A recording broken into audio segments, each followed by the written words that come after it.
our planet is facing a serious crisis, the climate crisis. The main culprit behind this crisis is excessive carbon emissions.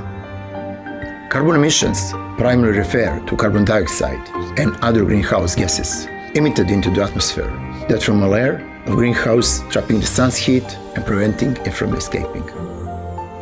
This leads to a rise in global temperatures, known as the greenhouse effect. In recent decades, there has been a rapid rise in global temperature, leading to irreversible systemic change in the Earth's climate. The melting of polar ice caps, rising sea levels, and increased occurrence of extreme weather. All these events directly impact human life. This includes water scarcity, decreased crop yields, and loss of biodiversity. In response to the climate crisis, countries around the world have reached a consensus on carbon reduction. The Paris Agreement of 2015 was a crucial milestone in this effort. Countries have committed to striving to limit the global average temperature rise to within 1.5 degrees Celsius above pre-industrial levels. As of October 2022, a total of 137 countries have committed to achieving net zero emissions, accounting for 85.8% of global greenhouse gas emissions. This includes countries such as Germany, Sweden, Japan, and the United Kingdom, which have already legislated that net zero carbon target for 2050. Countries have also implemented carbon pricing policies to drive reductions in carbon emissions. For example, the European Union has established a carbon emissions trading system where carbon emissions from businesses are priced and traded. The establishment of carbon exchanges further facilitates the reduction of carbon emissions. Businesses can buy and sell carbon credits on carbon exchanges, making the cost of carbon emissions and the benefits of environmental actions more significant. The net zero commitment no longer remains limited to the national level, but extends to non-state entities such as cities, regions, businesses, and higher education institutions.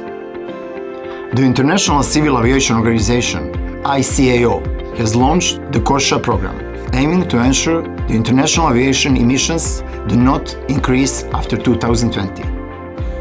Toyota Motor Corporation's plan is to increase the proportion of electric and hydrogen fuel cell vehicles in its global sales to over 70% by 2030.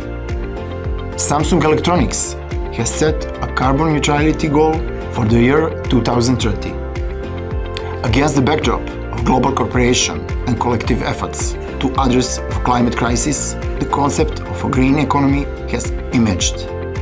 The green economy not only helps us to reduce carbon emissions, mitigate the climate crisis.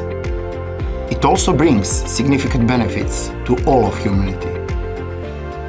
It can drive new employment opportunities, enhance community resilience, improve public health, and help us build a more equitable and inclusive economy. The development of the green economy relies on the support of green finance. Green finance refers to incorporating requirements such as environmental protection and sustainable development into financial activities. It aims to channel funds towards environmental projects and companies. For example, green bonds are a type of financial instrument. Investors can invest in green bonds by purchasing them. It can provide funding for companies to undertake environmental projects. Carbon credit securitization is also an emerging financial innovation.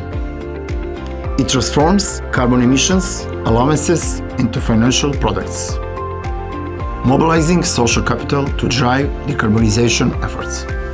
Let us together seize the global trend of green economy development. Let us protect the Earth while achieving a truly sustainable and prosperous future. In Clover Carbon Exchange, we operate with faith, hope, love, and luck.